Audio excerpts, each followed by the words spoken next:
कैसे हो आप सब? आई होप आप सब लोग अच्छे होंगे। So guys, welcome to the channel जिसका नाम है पढ़ना तो पड़ेगा। आज हम लोग अपना नेक्स्ट पॉइंट डिस्कस करने जा रहे हैं अपने नेक्स्ट चैप्टर का, जिसका नाम है ट्राइंगल्स। ठीक है, क्लास 10 की एनसीईआरटी बुक का चैप्टर है ट्राइंगल, उसके बारे में हम लोग डिस्कस करेंगे। और पिछले प्रीवियस वीडियो में मैंने क्या डिस्कस किया था, उसका एक बहुत ही इंपॉर्टेंट और छोटा सा टॉपिक था, जिसमें हमने क्या पढ़ा था कि जो हमारी कॉन्ग्रुएंट होती हैं और जो हमारी सिमिलर फिगर्स होती हैं, उन दोनों में बेसिकली क्या डिफरेंस होता है वो हमने डिटेल में पढ़ लिया था। अब कुछ और इंपॉर्टेंट पॉइंट्स हैं इस चैप्टर के अंदर जो हमें एक्सरसाइज फर्स्ट को करने से पहले पता होने चाहिए। ठीक है, तो आज हम लोग वही 2 पॉइंट्स हैं हमारे जो बहुत ही इंपॉर्टेंट हैं, जो हमें अच्छे से समझ लेने चाहिए। ठीक है, तो अब हम स्टार्ट करते हैं अपने पॉइंट्स में क्या क्या दिया हुआ है। ठीक, सो फर्स्ट पॉइंट हमने क्या है इसमें, all congruent figures are similar but the similar figures need not be congruent. क्या मतलब हुआ इस बात का? देखो, हमने पढ़ा था कि जो कॉन्ग्रुएंट होंगी वो कैसी होंगी, वो अगर हम उसे एक दूसरे के ऊपर रख दें तो वो कैसी होंगी, हमें सेम वन दिखाई देगी। ठीक है, 2 चीजों को, 3 चीजों को, 4 चीजों को अगर वो कॉन्ग्रुएंट है, अगर हम उन्हें एक दूसरे के ऊपर रख देते हैं, ओवरलैप करते हैं, तो वो हमें एक ही चीज दिखाई देगी। ठीक है, बट सिमिलर में ऐसा नहीं है। सिमिलर में ऐसा नहीं है। क्यों नहीं है? क्योंकि यहां पर हमारा जो साइज है ना, वो साइज जो है वो कैसा होता है बेटा, डिफरेंट होता है, सेम नहीं होता है।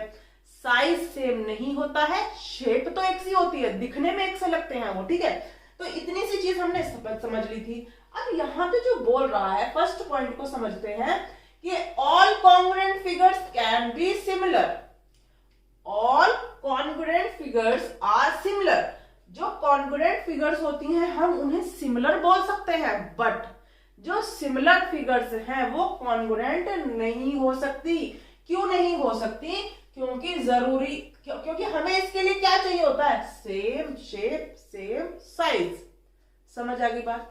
बट इसके लिए एक ही पॉइंट की जरूरत है, दूसरा हो या ना हो उससे हमें मतलब नहीं है। तो ये वाली चीज आपको समझ आ गई होगी कि अगर हमारी कोई चीज कॉन्ग्रुएंट है, कोई शेप कॉन्ग्रुएंट है, तो वो सिमिलर तो हो सकती हैं, बट सिमिलर फिगर्स जरूरी नहीं है कि वो कॉन्ग्रुएंट हो। ठीक, फर्स्ट पॉइंट समझ में आ गया।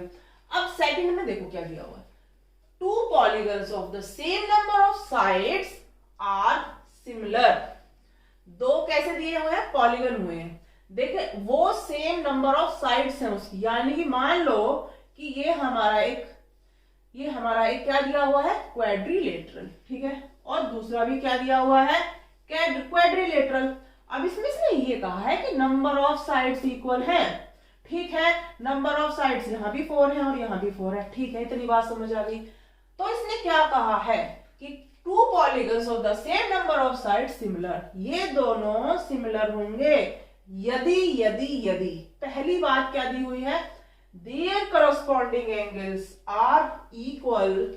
अगर उनके करस्पॉन्डिंग एंगल्स, ये वाला एंगल, ये वाला एंगल, ठीक है, ये वाला एंगल इसके इक्वल है, ये वाला एंगल इसके इक्वल है। ठीक है, तो ये वाला एंगल इसके इक्वल होना चाहिए, ये वाला एंगल इसके इक्वल होना चाहिए, यही तो होंगे इनके करस्पॉन्डिंग एंगल्स।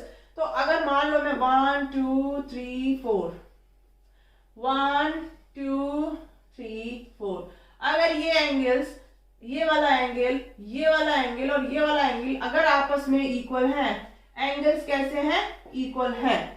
और दूसरी चीज दी हुई है, their corresponding sides are in same ratio. Same ratio की बात हो रही है, सेम साइज की बात नहीं हो रही है।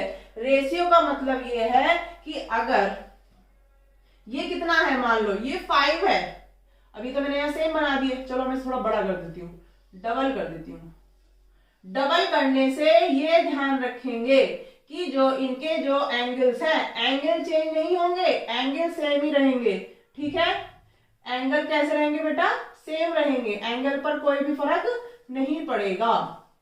ठीक, तो यहाँ पे ये मान लो 10 है। ठीक है, तो ये वाली 5 है तो ये भी 10 होगी, और ये वाली मान लो 2 है और ये 4 है। ठीक है, ये 2 है ये 4 है, तो दोनों के जो हमारी साइड्स हैं उनका जो साइड्स का रेशियो है दैट विल बी इक्वल। ठीक है, their corresponding sides are in same ratio, उनकी जो करस्पॉन्डिंग साइड्स हैं वो कैसी हैं, सेम रेशियो में है, 5 और 10, यानी क्या रेशियो बना 1/2।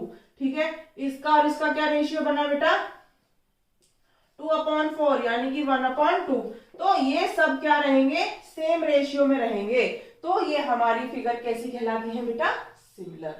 ठीक है, बात समझ आ गई इतनी बात, यानी कि ये वाली और ये वाली का रेशियो और ये वाली का रेशियो, इन सब का रेशियो क्या है बेटा, सेम है, तो हमारी जो फिगर है वो कैसी कहलाएगी, हमारी फिगर कहलाएगी सिमिलर फिगर्स। यहाँ पर कॉन्ग्रुएंसी की बात नहीं हुई है, यहाँ पर सिर्फ ये बोला है कि two polygon of the same number of sides are similar. If अगर वो सिमिलर है तो उनके अंदर क्या क्या चीजें होनी चाहिए, उनके करस्पॉन्डिंग एंगल्स इक्वल होने चाहिए, उनकी जो करस्पॉन्डिंग साइड्स हैं वो कैसी होनी चाहिए, सेम रेशियो में होनी चाहिए या प्रोपोर्शन में होनी चाहिए। आ गई बात समझ में? तो ये पॉइंट थे, बड़े ही जरूरी थे समझने। ठीक है, अब हम अपनी करते हैं एक्सरसाइज फर्स्ट। ठीक है, ट्राइंगल चैप्टर है।